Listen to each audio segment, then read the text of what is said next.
중국에서 코로나19의 확산을 막기 위해 격리시설로 쓰던 호텔이 붕괴됐습니다. 이 사고로 4명이 숨졌는데 아직 20명 정도는 매몰된 상태입니다. 중국 베이징 연결해서 자세히 알아보겠습니다. 강성욱 특파원. 네, 베이징입니다. 자, 아직 매몰된 사람이 20명이나 남아 있는데 구조 작업이 계속되고 있는 겁니까? 그렇습니다. 붕괴 당시 70명 정도가 건물 잔해에 깔렸는데 이 가운데 49명이 구조가 됐고 아직 20명 정도는 매몰 상태라고 신화통신이 보도했습니다. 그런데 신경보라는 다른 매체는 구조가 된 사람들 가운데 4명이 이미 사망을 했고 5명은 중상이거나 위독하다고 전하고 있습니다.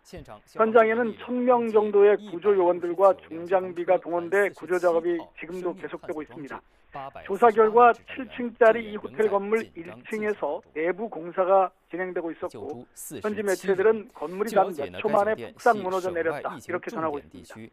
사고 현장은 2차 감염 우려가 있기 때문에 소독을 했는데 현장 화면을 보면 구조 요원들도 방호복을 입고 있는 모습을 볼 수 있습니다. 격리된 호텔에 머물고 있던 사람들은 코로나19 확산 가능성이 있는 외지인들이거나 또 이들을 돌보던 의료진이 대부분입니다.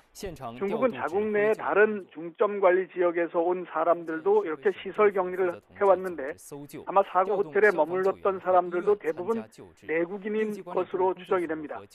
취안저우시에서는 한국 교민 3명도 격리가 돼 있는데 사고가 난 호텔이 아닌 다른 시설에서 머물고 있어서 피해는 없다는 게 현지 우리 총영사관의 설명입니다. 자, 중국의 코로나19 상황은 좀 진정이 되고 있는 건가요? 네, 그렇습니다. 중국 전역의 하루 확진자 수가 어제 44명으로 떨어졌습니다. 중국의 하루 신규 확진자 수는 통계 발표 이후 처음으로 지난주 금요일에 100명 아래로 떨어졌고 이어 어제는 다시 50명 아래로 낮아진 겁니다. 신규 확진자의 대부분인 41명이 우한시에서 나왔는데 우한시를 뺀 나머지 지역에서는 신규 확진자가 3명에 불과했습니다. 그런데 이 3명도 모두 해외에서 유입된 환자라는 게 중국 위생건강위원회의 발표입니다. 지난 금요일에도 후베이성을 뺀 나머지 지역의 확진자 수가 25명이었는데 이 가운데 24명이 해외 유입 환자라는 게 중국 측의 설명입니다.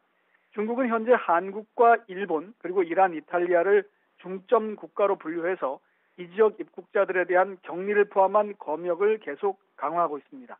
지금까지 베이징에서 YTN 강성웅입니다.